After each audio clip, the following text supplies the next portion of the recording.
Mes likę prie klasikinio riebalų siurbimo ir manom, kad yra ne tik duoda mažiausius randus, ne tik lygiausią kontūrą, mažiausią žalą. Siurbsim tiek, kiek galim, bet ten, kur jaučiam, kad sustoti, mes jau stosim. Bet labai daugėja ir tokių keistesnių siurbimų, tai tarkim ruostų sričių, tarkim, kai yra... Kuri čia dalis? Jo, kai yra gilesnės nosies lūpų raukšlės, tai mes ne tiek tikslas yra prileisti hialurono riebalų į pačią raukšlę, bet kiek nusisiurbti tą perteklių skruosto. Vyram dažniausiai siurbiam pilvą nugarą. Tai čia yra tokia klasikinis rinkinėlis. Ir labai natūralu, kad po siurbimo pacientai truputį atleidžia vadžias. Jeigu jie dar iki tol kažkiek laikėsi, ten nevalgė ten visokių ten tų miltinių dalykų, ten saldumynų ir taip toliau, jie po operacijos galvoja, jie nusipirko laisvę ir dabar galima daugiau. Šiandien pakalbėkime apie riebalų siurbimą arba dar kitaip vadinamą liposakciją. Šią operaciją pacientai labai dažnai vadina tiesiausiu, o galbūt net lengviausiu keliu dailios figūros link.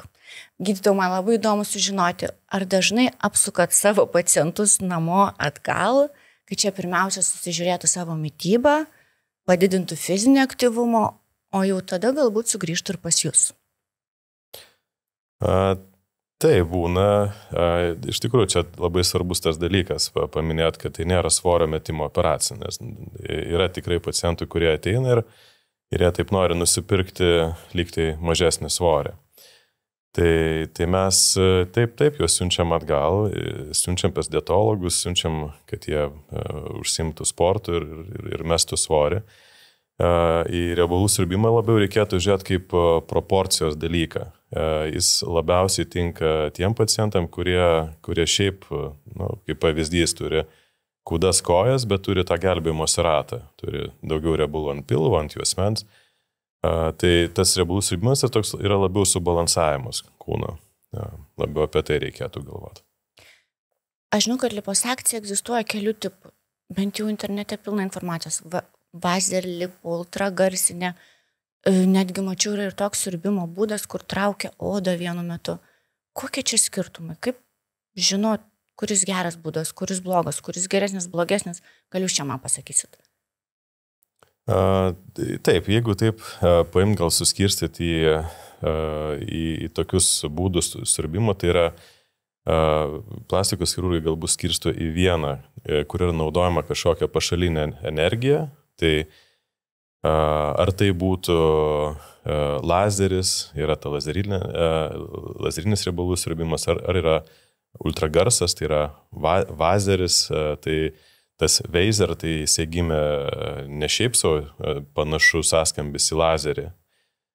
Aš esu kalbėjęs su atstovais dar labai senai, prieš 14 metų, tai sakė, mes kai galvojom pavadinimo, tai mums tas laser atrodė labai čia progresyvų, labai gerai ir mes pagalvom, taip pakeisim vieną raidę ir bus Vazer ir visiems tas sąskambis atrodys, kad čia geras dalykas. Tai tas Vazer, jisai iš tikrųjų neatsitiktinai taip ir vadinasi. Tai čia naudojamas ultragarsas. Ir yra, aišku, kiti būdai, kur yra naudojamas tokio kaip smūginės bangos vandens, arba kaniulė pati vibruoja, sukinėjasi ir taip toliau. Tai nauda šitų dalykų yra, pirmiausia, tai yra greitint chirurgo darbą. Dėl to, kad laikas yra pinigai ir žodžiu, kuo tu greičiau padarai, tai tuo viskas geriau ir tie aparatai jie kainuoja, bet jie yra reklamuojami taip, kad tau leis greičiau nusiurbti daugiau ir, žodžiu, vietoj tos 3 valandų ar 2 valandų operacijos tu galėsi padaryti 2 per tą patį laiką. Bet šios technologijos iš tikrųjų atneša nemažai problemų ir mes jas matom fiziškai, mes matom grįžtančius pacientus po šių operacijų su duobėm, su nelygumais, su surandėjimais ir taip toliau ir visur turbūt yra tas saiko klausimas, tas naudos ir žalos klausimas, tai aš kaip nesakau, kad tai yra blogi būdai, bet nemažai negatyvo matom. Tai nemažai matom su lazeriniu siurbimu problemų, tai daug duobių, daug išdegintų tokių kaip surandėjusių zonų ir tai yra matyti dėl to, kad tas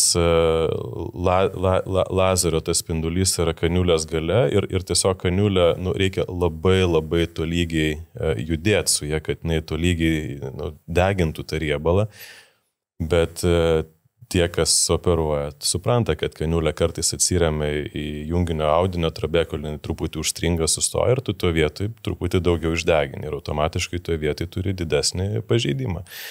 Tai visi šitie dalykai veda į kontūro tam tikrus neligumus ir jie yra problema iš tikrųjų. Su ultragarsu galbūt yra mažiau. Tie, kad yra kiti tada dalykai, lieka gana ilgi randai, nes reikia dėti į kiekvieną dūrio vietą, reikia dėti tą tokį portą, kuris apsaugo nuo kaitimo, nes kaniulė kaista ir jinai gali nudeginti odą. Tai reikia dėti apsaugą, o natūraliai tai apsaugai reikia žymiai didesnio pjūvio. Jeigu mes galim šiaip siurbti per 2-3 mm dūrimus, tai ten reikia jau gerokai didesnių ir tie randai jau jie yra siuvami, mes, pavyzdžiui, savo nesiūnam, net juos tiesiog užklijuojam ir tie randai jau matosi. Tai va, tai yra daug kitų dalykų, yra tos judančios kaniulės, vibruojančios, jos irgi yra gana agresyvios ir jos, tarkim, tam tikroje vietoje, jeigu kaniulė užsilaiko bent ant sekundės dalį ilgesnį, jinai iš tikrųjų iškrapšto iš tos vietos daugiau tų riebalų ir mes vėl turim kontūrų neligumus. Tai va, tai yra tie skirtingi metodai, jie visi gyvuoja, bet mes likę prie klasikinio riebalų siurbimo ir manom, kad yra ne tik duoda mažiausius randus, ne tik lygiausią kontūrą, mažiausią žalą, tai yra vienareikšmiškai tikrai geriau pacientui, tik tai taip mes ilgiau gaištam. Mes gaunasi toksai visiškas rankų darbas. Ką tavo mašina padeda greičiau, tai tu tą turi pats padaryti. Bet mes Lietuvoje gal to poreikio tokio didelio neturim, mes neturim tokių labai stambių žmonių, kur yra tokie mega kiekiai, kad ten bus 7 litrus ar ten daugiau. Tai tas yra tikrai, jei nesi labai paliegęs chirurgas, tai gali tą nusirupti rankomis ir tas nesudaro didelės problemos. Tai mes už tą rankinį siurbimą. Ir aš atsimenu vieną chirurgą, aš tik dabar pamiršau jo pavardę, bet buvo kažkada labai toks geras simpoziumas apie riebalų siurbimą. Tas chirurgas jis iš Ispanijos ir jis užsiema tik riebalų siurbimu. Ir jisai siurba irgi tik klasikiniu būdu, taip kaip mes. Ir jis gavo daug labai klausimų iš salės. Sako, kodėl jūs to nenaudojat? Ir jisai sako, žiūrėkit, sako, pas mane yra siurbimo mokymai. Sako, jūs atvažiuokit su kokia tik norit įrangą. Ką tik tai norit, atsiveškit, sako, aš turėsiu savo kaniulę, sako, ir aš jūs nugalėsiu, sako, darom challenge. Tai kol kas niekas pesi taip turbūt ir netvažiavo į tą challenge, bet net ir greičio prasme, renkantis tokias stambesnės kaniulės, aš manau, kad tai yra lygiai su aparatais. O kaip sprendžiate, kiek tų riebalų galima nusirpti? Nes aš įsivaizduoju, kad pacientai gali norėti ir labai daug, ir tiek, bet paskutinis žodis yra jūsų. Vis tiek ir odagi turi susitraukti galų gale, jeigu nėra įšalinama. Taip, pacientai dažnai galvoja, kad jie ateina ir lygtai pateikia užsakymą, tokio kaip kokios ten, nežinau, malkų ten kokių, ten 3 kubus ir nusurpa 3 litrus. Tai taip nevyksta ir taip nieks neskaičiuoja. Mes visų pirma, tai tarkim, skaičiuodami siurbimo kainą, tai vertinam zonom, žiūrim, kiek yra, kiekviena sritis turi tų zonų ir aišku, kad tas siurbimo kiekis skirtingas yra kūdesniam, smulkesniam pacientui ir stambesniam. Dabar kiek tų riebalų nusiurbsim, mes matom jau siurbimo metu, mes matom kaip oda, kaip jinai gula, kaip jinai reaguoja Ir tą labai gal sunku apibrėžti, bet nu, tai yra pojūčio dalykai. Tu tiesiog matai, kad tu turi stot, nes jeigu tu siurbsi toliau, tai tu rizikuoji ir įeiti didelius neligumus ir tai, kad oda nesusitrauks tiek, kiek norisi. Nes tas odos traukimasis, jis yra nuspėjamas. Nėra testų, nėra taip, kad pridėję aparatą patikrina ir tu žinai, kiek jinai susitrauks. Čia yra toks nuojautos dalykas. Tai mes visai, ką sakome, mes siurbsim tiek, kiek galim, bet ten, kur jaučiam, kad sustoti, mes jau stosim. Nuo kokių zonų dažniausiai siurbėt riebalus? Yra turbūt tos kertinės. Jo, yra dažniausiai tai yra šlaunis. Pagrindinės pacientės, daugiausiai moteris yra, tai numeris 1 yra kelių vidiniai paviršiai, šlaunų vidiniai paviršiai, šlaunų išorė. Daugėja labai blauzdų siurbimo. Blauzdų? Jo, tai yra toks įdomus dalykas, kad pasirodo blauzdų nelabai kas siurbė. Ir dažnai pacientas ateina, sako, jūs siurbėt blauzdas? Nu, taip, siurbėm. Sako, aš buvau pas ne vieną chirurgą, sako, ne. Na, tai blauzdų labai yra specifinis siurbimas ir siurbiam ir blauzdas. Ir blauzdų siurbimas jisai labai nepatogus chirurgiškai žiūri, nes yra labai nepatogu apeiti visą tą cirkuliariai zoną, čiurnų sritį, bet jis duoda, nu, turbūt vieną tokį didžiausią pasitenkinimą šiam operacijom, nes labai skiriasi, labai akivaizdus efektas yra. Čiurnų sritis išplonė atsiranda, jeigu būna blauzda tokio labiau tokia lygaus kontūro, nėra reliefo, tai tas labai pakeičia stipriai. Taip pat pilvas, nugara, žastai, juosmuo, aišku, visai kitą turbūt temą dar pakalbėsim apie veido siurbimą, tai veido sritis vėl yra irgi labai jų daug ir pas mus kaip veido siurbimų kiek kūno, tiek veido, tai, sakykime, dabar jau pusiau yra. Taip stipriai išaugo veido siurbimai. Vyram dažniausiai siurbiam pilvą nugarą. Tai čia yra tokia klasikinis rinkinėlis, kai kas prašo ir krūtinės sritį taip pat. Kojų labai retai siurbiam vyram. Užsiminėt jau man apie veido siurbimą, tai dabar galime pratęsti toliau šitą pokalbį. Kokios veido zonos yra siurbiamas dažniausiai? Įtariu pasmakrė.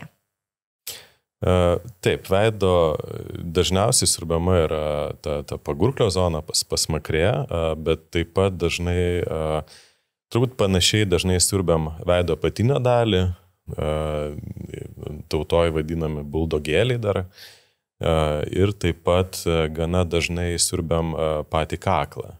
Tai išryškindami žandikaulio liniją, tai iš esmės veido apatinė dalis kaklas, tai yra 3 zonos. Pagurklis, bulogėlių sritis ir kaklo, tarkim, išorinės pusės. Bet labai daugėja ir tokių keistesnių siurbimų, tai tarkim skruostų sričių, tarkim, kai yra... Kuri čia dalis? Jo, kai yra gilesnės nosies lūpų raukšlės, tai mes ne tiek tikslas yra prileisti hialurono riebalų į pačią raukšlę, bet kiek nusisiurbti tą perteklių skruosto. Ir tas irgi dažnėja tikrai. Veido siurbimus labai dažnai taikome su chirurginiais siūlais, ypač apatiniam veidui, nes nusiurbus riebalų iš tikrųjų atsiranda didesnis audinių mobilumas. Ir tada yra puikus šansas tos audinius pasikelt norimą kryptimi ir šita kombinacija pasiurbimo ir chirurginių siūlų duoda labai gerus rezultatus. Ar po riebalų siurbimo rezultatas išlieka ilgai? Ar, tarkim, pasiurbimą ant pilvą, jeigu aš priaugu toliau svorio, man ir pilvas padidėja.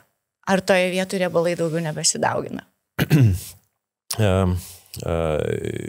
Taip, iš tikrųjų, nusiurbta vieta, ten riebalai nebeatauga, jie kaip ir nebėra iš ko, nes aš kartais pacientam pasakoju tokią, gal tai nėra labai geras pavyzdys, bet bandau tuo paaiškinti visą tą techniką siurbimo ir kaip tas veikia. Tai pirmas toks dalykas yra, kad riebalų ląstelės kūne, jų skaičius yra ribotas. Jos iš esmės, dažnas mitas, kad pas mus auga ten tie riebalai, tai mums daugėja ląstelių riebalų. Tai taip nėra. Ląstelių skaičius iš esmės yra ribotas. Mes visi turim tam tikrą skaičių, tik jų tankis yra skirtingas. Vat kai yra, tarkim, polinkis kaupti riebalus aplink pilvo sritį, tai jų ten yra tankiau. Tai įsivaizduokim, kad ta riebalų ląstelė yra kaip indas ir jinai kūne gali 30 kartų didėti, pūstis. Tai taip tas yra pilnėjimas. Tai įsivaizduokit, mes tų indų turim pilvo srity vieną tankį, kojose kitą ir tarkim, kaip yra nesilaikoma dietos, sporto režimo, mes turim daug to cholesterolio, trigliceridų ir jie, žodžiu, tie indai jie į save kaupia, deda ir ta ląstelė jinai pučiasi, bet kadangi tas tankis yra pilvo srityje žymiai didesnis, tai automatiškai tas pilvas, tarkim, pas kai ką labiau auga. Tai dabar pats siurbimo pati mintis yra nuimti tą riebalų ląstelių skaičiaus perviršį iš tos kritinės zonos. Žodžiu, jeigu, tarkim, tankis yra ten X šlaunyse, o pilvas srityje jis yra ten 3 kartus didesnis, tai mes norim, kad tas tankis liktų pilvas srityje toks pats kaip šlaunų. Tai esmė mes sumažinam ląstelių skaičių ir jeigu mes, tarkim, po nusiurbimo vis tiek priauginėjom tos ten 10 kg ar panašiai, tai taip, tas sritis nusiurbta jinai pilnės, bet lygiai taip pat pilnės ir visos kitos sritis, ir šlaunis, ir ten pagurklis, ir nugara, ir taip toliau. Tai aš kaip minėjau pradžioje, riebalų siurbimo yra labiau mintis, yra balanso dalykai, kad kūnas būtų labiau subalansuotas, kad tos genetiškai zonos, kurios linkusios kaupti riebalus, jos būtų, nebebūtų tokios, kad pilnėjant, augs visur vienodai, bet ne tai, kad viena vieta geometrinė progresija.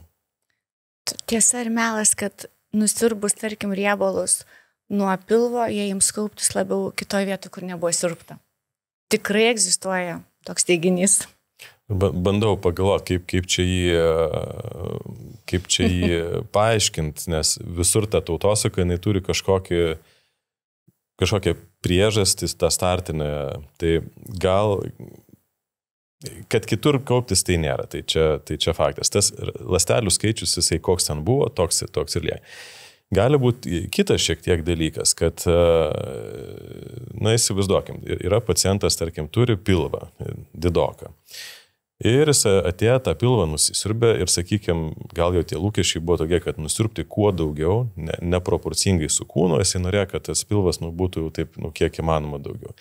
Ir labai natūralu, kad po siurbimo pacientai truputį atleidžia vadžias, jeigu jie dar iki tol kažkiek laikėsi, ten nevalgė ten visokių ten tų miltinių dalykų, ten saldumynų ir taip toliau, jie po operacijos galvoja, jie nusipirko laisvę ir dabar galima daugiau. Tai jie šiek tiek pradeda leisti savo daugiau.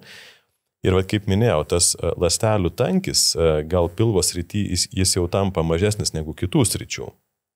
Ir automatiškai gaunasi, kad tos kitos sritis, nesilaikant tos dietos, jos pradeda pirmauti lygtai. Ir iš to turbūt tas mitas, kad ten, kur nusiurbta, nebeauga, bet dabar kitose auga. Čia viskas yra dietos klausimai. Ir tą pacientai dažniausiai, jie labai sunkiai tą suvokia patys. Nes dažniausiai kažkur ta problema norisi, kad kitur būtų, ne save žiūrėti, bet jeigu taip pradedi kalbėti, tai mes iš esmės tokios bėdos neturim. Aš gal tik vieną pacientę atsimenu, buvo atvažiavusi iš Klaipėdos pacientė, jinai nusisiurbė riebalus kažkur kitoje klinikoje Klaipėdoje ir sako, labai blogai, man blogas daktaras, labai blogai nusiurbė, sako, nusiurbė pilvą, pradžioje lyg sumažėjo, paskui sako, vėl viskas ataugo. Ir aš taip sakau, gal svorio, kažkokių pokyčių buvo, sakė, tai sakė, aš 15 priaugau kilogramų, bet tai sako, bet tai kodėl man čia tas pilvas auga. Tai va čia yra tas dalykas, kad truputį yra atleidžiamos vadžios ir matyt tame yra paaiškinimas. Kur dūriai kaniulėmis yra atliekami? riebalų siurbimo metu? Pilvo siurbimui mums užtenka 2 durimų. Jeigu, tarkim, pacientas įsivaizduoja, kur yra Cezario pjūvis, tai jeigu jis yra, tai mes išnaudotumėm to pačio pjūvio pačius kraštus. Jeigu jo nėra, tai maždaug aukštis tų įdūrimus yra panašiai tenais irgi. Ir kartais daromės vieną įdūrimą dar bambui. Tai tie įdūrimai, jie visą laiką, ar šlaunys, ar pilvas siurbiant. Tai pirmas dalykas yra labai žiūrima jų kiekis, kad būtų kuo mažiau. Karts nuo karto mes matom ir iš užsienio atvažiuoja pacientai, kur, tarkim, siurbtas pilvas yra visas pilvas susmaigstytas po centimetrą pjūvis, tai iš vienos pusės 4 įdūrimai ir iš kitos 4 ir taip labai sunku suprasti. Gal taip, chirurgui gal buvo patogu tiesiog, bet absoliučiai nereikalingas dalykas yra. Tai pirmas dalykas yra jų kiekis, labai žiūrimas, kad būtų kuo mažiau. Ir antras dalykas pats įdūrimų dydis. Tai, sakau, mums užtenka 3 mm įdūrimo ir mes dedam tokias specialias apsaugas, kad judant į kaniulę jo neišbrūžintų, neišgadintų ir mes jų net nesiūnam. Tai iš esmės tas sugymas yra tikrai geras, sunku pastebėti. Šlaunų siurbimui tai kirkšnyse yra pjūviai daromi, kelių yra truputėlį žemiau kelių, šlaunų šonuose turbūt gal labiausiai matomas, bet kai yra labai mažas, jis tikrai gerai sugyja, nesimato. O nugaroje tai irgi užtenka 2, maksimum 3 įdūrimų centriniai linijai.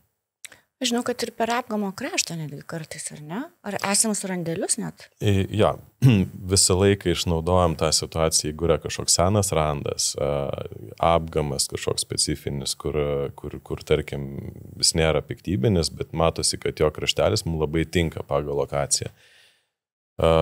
Seniau irgi taikydavom labai tuos randelius, tarkim, kojose simetriškai, vieną ir kitą pusę. Aš tik tai paskui supratau, kad tas labai didelis simetriškumas, jisai net kartais yra toks išduodantis, kad jeigu yra toj pusėje lygiai, ten pat kitoj, tai reiškia kažkas čia buvo. Tai mes kartais dabar netgi tyčia šiek tiek tą stumėm randelį vieną į vieną, kitą, kad jie atrodytų taip, kaip sunku būtų atsekti. Taip, bet visai, kai išnaudojam esamą situaciją. Bet tai čia realiai kaip dūris, tai ir sugyja labai gal lengvai, jeigu net nesiuvama. Taip, tai yra, kaip sakiau, svarbiausia yra to dūrio mažumas, tada antras dalykas yra apsaugoti jį operacijos metu, nes kaniulė judėdama jinai trina odą ir dažniausiai tas pats dūris jisai gali būti mažas, bet jeigu jis yra neapsaugomas, tai pats tas siurbimo veiksmas ją labai išplatina, išjudina. Ir jo, mes nesiūnam, jau labai senai nebesiūnam, nes seniau siūdavom, bet gaudavosi, kad labiau matosi sulės tas toksai žymė, negu kad pats randas, tai neverta. Ar dažnai tenka kartoti riebalų siurbimą? Ar galima tą daryti? Kiek nori kartų? Nedažnai, iš tikrųjų. Dabar galvoju, kiek tokių buvo. Gal yra buvę, bet gal mes kartojam dažniau, kai mes tų riebalų norim persodinimui. Ir tarkim, pacientai yra gana kuda ir mes turim įvairių situacijų, turim krūtinės įgimtų įvairių deformacijų arba didžiulių asimetrijų. Tai būna taip, kad pacientai tų riebalų neturi pakankamai daug, tai mes iš visų tų zonų, kurios tai galimos, renkam tuos riebalus ir būna, kad planuojam operaciją keliais etapais. Tai kartais būna, kad antras etapas yra po metų ar net po 2 metų ir jeigu toje zonoje yra jau šiek tiek dar daugiau riebalų, tai mes vėl galim prie jos grįžti, bet šiaip pakartotinai, kad grįžti siurbti, tai nelabai būna. Ar lengvas gyjimas po riebalų siurbimo? Kaip atsigauti pacientėms sekasi? Iš principo lengvas, nes tai yra operacijos, kurios neturi didelės žalos. Viskas vyksta per labai mažus įdūrimus. Aišku, skirtingos zonos skirtingą diskomfortą sukelia. Tai turbūt labiausiai diskomfortą sukelia kelių vidinės zonos, jos tokios vis tiek judant, galbūt tokio jautrumo daugiausiai Bet iš esmės šios operacijos nereikalauja kažkokios didesnės priežiūros, nei ten perrišimų. Yra užklijuotas pleistriukas ir po 3 parų galima eiti dušą ir tiek žinių. Ką reikėtų žinot, tai 1 parą po operacijos per tas įdūrimo zonas, per įdūrimo tuos taškelius šiek tiek gali parasot skysčio, nes mes prieš siurbent suleidžiam nemažą kiekį, tai būna litras ir net ir daugiau, ir 2 litrai specialiai paruošto tirpalo, kuris yra kaip lašelinės, kur lašina į veną skystis, bet jame yra taip pat vaistai nuo skausmo, adrenalinas, kuris spazmuoja kraujagysles. Tai dalis to skysčio lieka po siurbimo ir jisai per žemiausią vietą, tarkim, į koją šlaunis buvo siurbta, tai žemiausias taškas yra kelias. Tai per tą vietą 1 parą gali truputį pabėgti. Mes tai visai, kai spėjom pacientas, tas tokį duoda šiek tiek nepatogumą, bet paprastai sekantį rytą tas baigėsi jau ir jau toliau gyja sausai. Būna mėlynių, kiek jų būna labai individualu, nuo to, kad visai tų mėlynių nėra, iki to, kad ta šlaunis tokia melsvoka atrodo. Bet net ir didesnės mėlynės jos susitvarko savaime, dėl to nieko nereikia daryti ir tiesiog yra nešiojama ta kompresinė apranga. Tai kompresinė apranga, tai visas toks kombinzonas? Priklausomai nuo srities, kur buvo siurbta, tai taip, labai skirtingų yra modelių, tai yra ir ilgesnių, trumpesnių, šortų yra ir taip toliau, tai jau parenkam pagal situaciją. Kokios rizikos didžiausios pasitaiko gal operacijos metu? Yra zonos, kurios techniškai yra sudėtingesnės, rizikingesnės, ypatingai pilvo viršutinė dalis, nes kaniulė, kaip bebūtų, tai yra kaip virbalas, tai yra techniškai galimybės ir kažkur įdurti ir palyst po šonkaulių lanku. Tai yra tam tikros tokios kritinės zonos, kur reikėtų apie jas visą laiką galvoti ir labai labai tą turėtų omeny. Tai reikėtų rinktis kryptį. Kartais, jeigu yra labai nepalanki situacija, tai mes, tarkim, pilvo viršutinę dalį siurbiam iš krūtinės pusės, kad šonkaulių lankas apsaugotų. Žodžiu, tą kaniulės visą eigą, tai yra kaniulės tiesiog gilesnių organų pažeidimo rizika yra, bet čia daugiausiai turbūt pilvo sritis. Visa kita, yra kraujavimo rizika, yra infekcijų rizika, kaip ir visų operacijų, bet kadangi tai yra labai intervencija į paviršinius audinius, tai yra poodžio lygyje, ten nėra stambių labai kraujagyslių paprastai tuose siurbiamuose zonose. Tai paprastai tai yra iš mažai rizikingų operacijų tos ryties. Ar tinsta pacientės po šios operacijos?